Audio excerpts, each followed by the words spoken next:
नमस्कार साथियों, कैसे हैं आप सब लोग। उम्मीद करता हूं आप सब लोग अच्छे होंगे और काफ़ी अच्छी आप लोगों की तैयारी चल रही होगी। तो स्वागत है आपका हमारे यूट्यूब चैनल की एक और वीडियो में। तो आज की वीडियो में हम बात करेंगे उत्तराखंड के चंद वंश की। तो देखिए, उत्तराखंड का जो चंद वंश है उसके बारे में हम यहाँ पे चर्चा कर रहे हैं इन वीडियो के माध्यम से। इससे पहले इसके 5 भाग आ चुके हैं जिनमें हम इसके विभिन्न जो इससे पहले के राजा हैं उनके बारे में चर्चा कर चुके हैं।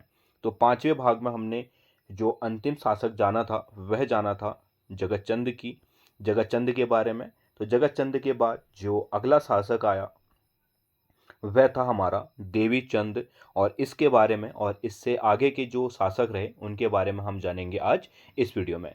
ठीक है, तो जो हमारी यह सीरीज चल रही है इसमें हम चंद वंश के राजाओं के बारे में पूरा एक बेसिक से चीज़ें को सीखते हुए आ रहे हैं। तो वीडियो को अंत तक ज़रूर देखना, और वीडियो पसंद आई होगी तो वीडियो को लाइक और चैनल को सब्सक्राइब करके ज़रूर जाना। तो जो आज का शासक था, अगला शासक जगतचंद के बाद, वह रहा देवी चंद। और इसका शासनकाल की बात करें तो इसका शासनकाल रहा 1720 से 1726 ईस्वी तक। कुल 6 साल इसने शासन किया था। और देवी चंद की बात करें तो देवी चंद बहुत ही एक क्या था, अय्याश किस्म का राजा था। ठीक है, जैसे आपने पढ़ा होगा दिल्ली सल्तनत में एमबीटी, और उसी से इसकी तुलना भी की जाती है। पंडित रुद्रदत्त पंत और एटकिंसन जो कि बहुत महान इतिहासकार रहे हैं, उन्होंने अपनी पुस्तक में या फिर कहें तो अपने इतिहास में इन देवी चंद को मोहम्मद बिन तुगलक कहा है। जिस तरीके से मोहम्मद बिन तुगलक को अपने शासन से, अपनी प्रजा से कोई मतलब नहीं था, वैसे ही इसको भी था। इसको भी सिर्फ अपनी अय्यासी या फिर कहें तो घूमने फिरने में ही ज़्यादा ध्यान था। इसीलिए इसकी तुलना मोहम्मद बिन तुगलक यानी कि एमबीटी से की जाती है। बहुत ही इम्पोर्टेंट फैक्ट है। कई बार पूछा जाता है कि कुमाऊं में या फिर चंद वंश में मोहम्मद बिन तुगलक किसे कहा जाता है, या मोहम्मद बिन तुगलक की तुलना किससे की जाती है, तो देवी चंद से की जाती है। ठीक है, इसको कुमाऊं का रंगीला बादशाह भी कहा जाता है। मैंने अभी बताया कि इसके अपने अलग शौक थे। जनता या शासन जाए भाड़ में, ये सिर्फ अपनी मौज मस्ती में ही ज़्यादातर विलीन रहता था।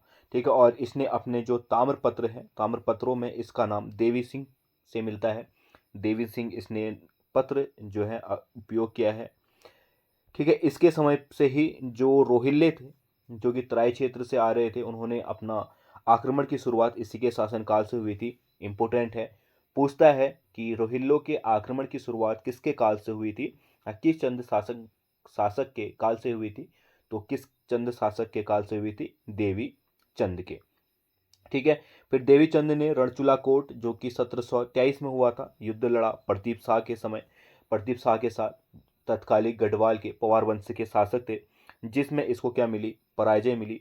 ठीक है, प्रदीप शाह ने इसको पराजित कर दिया। फिर इसने क्या किया, अपने जो शासनकाल है इसमें दो सलाहकार रखे इसने अपने लिए। ठीक है, मानिकमल गैंडा और पूरनमल गैंडा। पूरनमल गैंडा जो था मानिकमल गैंडा का ही पुत्र था, और यहीं से ही जैसे इसने अपने ये दोनों सलाहकार रखे, यहाँ से एक तरीके से मान ले कि चंद वंश का जो है पतन आरंभ हो गया था। क्योंकि इन दोनों ने यहाँ से अपनी गेंडागर्दी, कहते हैं कि गेंडागर्दी हुई थी चंद शासन में, तो इन्होंने ही अपनी गेंडागर्दी शुरू की थी। इन्होंने देवी चंद को अपने हाथ की कठपुतली बना दिया। ठीक है, यानी कि अपने इशारों पे नचाना शुरू कर दिया। जो देवी चंद था वह सिर्फ नाम का राजा था, बाकी पीछे से सिंहासन या फिर बागडोर कौन संभाल रहा था, मानिकमल और उसका पुत्र पुरनमल गैंडा। ठीक है, इन दोनों ने इससे क्या करवाया, धुआंधार अंधाधुंध जो है दान करवाया कि तुम इसको दान करो, उसको दान करो। ठीक है, अधिकतर इन्होंने अपने ही लोगों को दान करवाया ताकि इनके पास पैसा आ सके। जब हमारे बात करें इससे पहले के शासक की, ठीक है, जगतचंद की, तो जगतचंद के समय पे ऐसा कहा जाता है कि मैंने बताया था जगतचंद का शासनकाल क्या था, स्वर्ण स्वर्ण शासनकाल था कुमाऊं में चंदवंश का। तो उस समय कहा जाता है कि 3.5 करोड़ रुपये चंदवंश के राजकोष में था। ठीक है, 3.5 करोड़। अभी के दृष्टिकोण से देखें तो 3.5 करोड़ एक नॉर्मल, ज़्यादा कम भी नहीं, ज़्यादा भी नहीं लगती है ये रकम, परंतु उस समय के शासनकाल के हिसाब से समझिए, ठीक है, आज से बहुत सालों पहले की बात है, तब उस समय पे 3.5 करोड़, यानी कि बहुत बड़ी बात है कि उस समय चंद्रवंश पे 3.5 करोड़ रुपए थे। परंतु जैसे ही मानिकमल गेंडा और पूरनमल गेंडा आए, इन्होंने धन अंधाधुंध दान करवाया और अंत में जाके इनके पास जो है राजकोष पूरा खाली हो गया। जब तक राजकोष खाली नहीं हुआ तब तक इन्होंने अंधाधुंध दान ही करवाया। ठीक है, इनके कहने पर इसने 2 यज्ञ किए। पूछता है कौन कौन से यज्ञ किए। ठीक है, एक किया लक्ष होम और एक किया कोटि होम, और इन दोनों ही यज्ञों के बाद इसने सभी ब्राह्मण को 8-8 असरफियां दान की। 8-8 सोने की असरफियां प्रत्येक ब्राह्मण को इसने क्या की, दान की। सिर्फ किसके कहने पर, इन दोनों के कहने पर।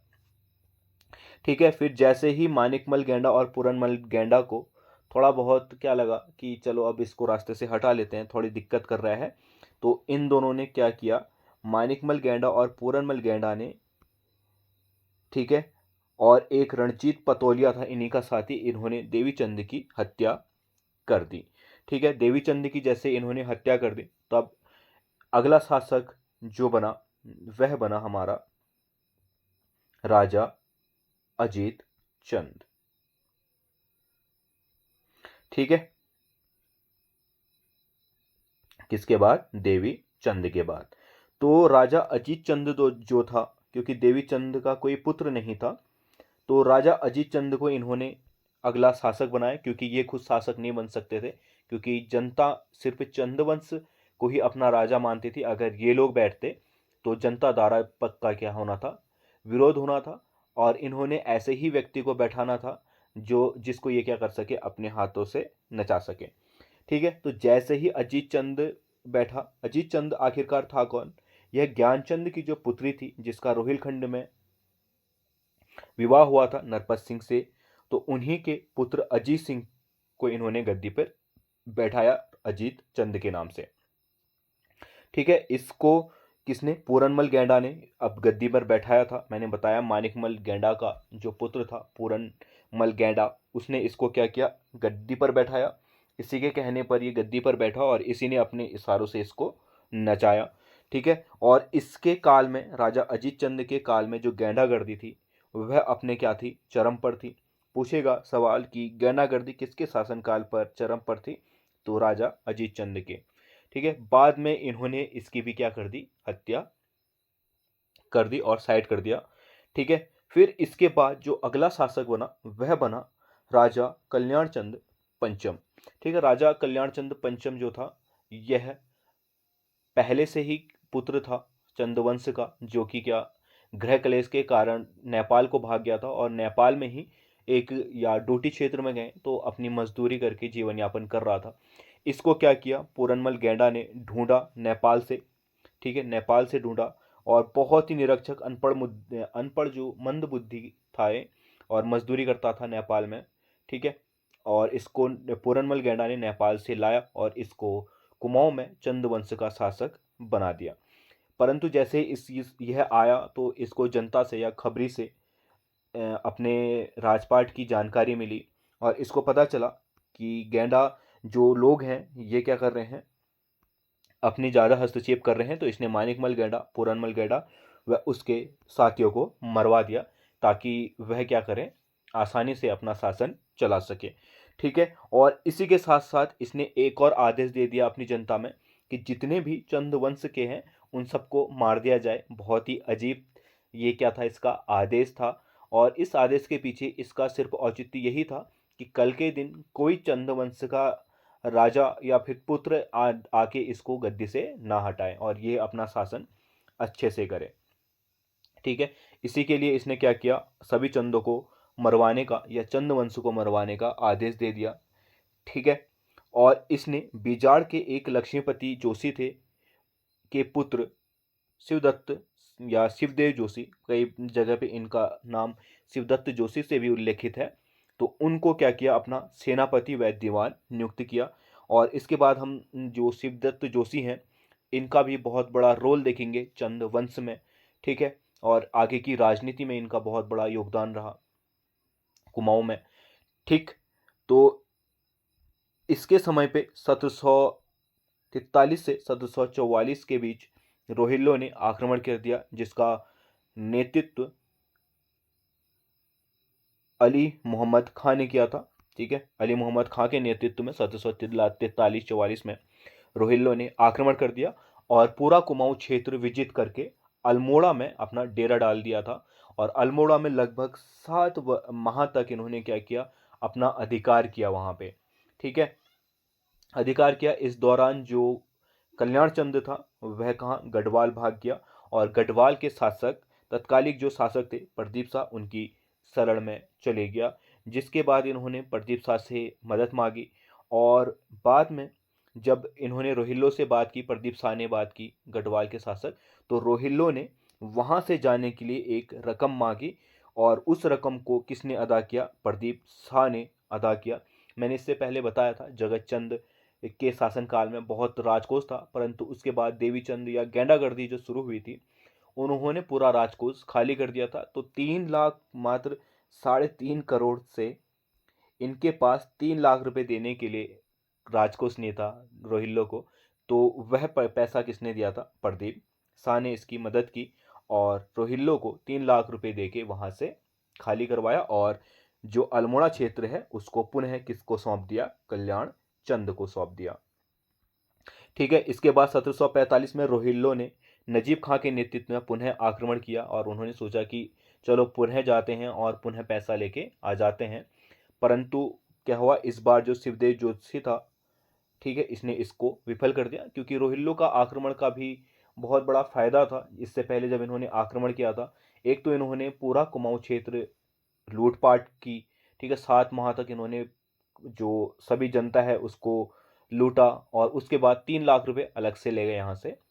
तो फायदा था, इसलिए इन्होंने 1745 में नजीब खां के नेतृत्व में पुनः आक्रमण किया। परंतु इस बार शिवदेव जोशी ने या शिवदत्त जोशी ने इसको विफल कर दिया। ठीक है, फिर कहते हैं इस राजा कल्याण चंद के बारे में एक बड़ी फेमस चीज़ है। ऐसा कहा जाता है कि इसने क्या किया था, अपने शासनकाल में सभी लोगों की आंखें निकलवा दी थी और 7 बड़े लोहे के बर्तन इसने क्या कर दिए थे, भर दिए थे उन आंखों से। ये ऐसा कहा जाता है, अब ये बात कितनी सच है ये मैं नहीं कह सकता, परंतु ऐसा कहा जाता है, इतिहास में वर्णित है कि इसने 7 लोहे के बर्तन जो हैं आंखों से भर दिए थे। इसलिए ये अपने अंतिम समय में क्या हो गया था, अंधा हो गया था। और जैसे ही यह अंधा हुआ था, यानी इसकी आंख फूट गई थी, तो जैसे यह अंधा हुआ तो इसने अपने पुत्र को, क्योंकि जैसा बाप वैसा बेटा, इसका बेटा भी मंदबुद्धि ही था, दीपचंद, इसको शिवदेव जोशी को सौंप दिया और उसको इसका संरक्षण नियुक्त किया। तो अगला जो शासक बनेगा वह कौन बनेगा, हमारा दीप चंद बनेगा, जो कि इसका पुत्र है, कल्याण चंद्र का पुत्र है। ठीक है, फिर इसके बाद अगला शासक बना कल्याण चंद। मैंने बताया था कि इसका संरक्षण कौन था, शिवदेव जोशी था। ठीक है, इसके समय पे शिवदेव जोशी के पुत्र हर्षदेव जोशी का अल्मोड़ा आगमन हुआ था। ठीक है, अब आगे की जो राजनीति देखेंगे हम वह हर्षदेव जोशी की ही देखेंगे। इसका ही बहुत बड़ा रोल देखेंगे गोरखों को लाने में, कुमाऊं में गढ़वाल शासक लाने में, सब जगह इसी का बड़ा रोल होगा। ठीक है, तो शिवदेव जोशी के पुत्र हर्षदेव जोशी का अल्मोड़ा में आगमन हुआ और इसी के समय पानीपत का तीसरा युद्ध हुआ। कई बार सवाल आता है कि किस चंद शासक के समय पानीपत का तीसरा युद्ध हुआ था, तो दीपचंद के समय हुआ था। इसने अपने सेनापति हरिराम के नेतृत्व में पानीपत के युद्ध में अपनी सेना भेजी थी। ठीक है, फ्रांसिस हैमिल्टन ने अपनी पुस्तक, बहुत महान इतिहासकार रहे हैं फ्रांसिस हैमिल्टन, और इन्होंने अपनी जो बहुत ही प्रमुख पुस्तक है किंगडम ऑफ नेपाल में इसे गूंगा शासक कहा है। ठीक है, इन्होंने वर्णित किया है और इसको किस नाम से वर्णित किया है, गूंगा शासक के नाम से। फिर 1764 में शिवदेव जोशी की मृत्यु के बाद रानी सिंगार मंजरी का दखल अंदाज बढ़ गया। इसी की पत्नी थी दीपचंद की पत्नी सिंगार मंजरी, इसका दखल बढ़ गया और इसने क्या किया, जो हर्षदेव जोशी है उसको अपना सेनापति ना नियुक्त करके अपने ही भाई कहें या फिर इसी के साथ दहेज में आया था ये मोहन सिंह या मोहन सिंह रौतेला, इसको अपना सेनापति नियुक्त किया। ठीक है, और जैसे ही इसको नियुक्त किया तो जितने भी जोशी लोग थे उन्होंने अपना क्या किया, इस्तीफा दे दिया। जैसे हर्षदेव जोशी है, क्योंकि अगला सेनापति बनने का हकदार कौन था, हर्षदेव जोशी था। तो इन लोगों ने क्या किया, वहाँ से अपना इस्तीफा दे दिया। और जोशियों के जाने के बाद जो असली सर्वे सर्वा था या राजा था, वह कौन हो गया, अब मोहन चंद हो गया। और इसने क्या किया, जैसे ये सर्वे सर्वा हुआ, जोशी लोग चले गए, हर्षदेव जोशी चले गया वहां से, तो इसने क्या किया, जो दीपचंद है उसको जेल में डाल दिया। और इसको सीराकोट, यानी कि वर्तमान में बात करें अस्कोट, जो सीरा क्षेत्र है पिथौरागढ़ से ऊपर का अस्कोट क्षेत्र, वहां पे एक सीराकोट के किले में इसको तड़प तड़प कर इसकी क्या हो गई, मृत्यु हो गई, किसकी, दीपचंद की। तो अब स्वाभाविक है अगला शासक कौन बनेगा, मोहन चंद बनेगा।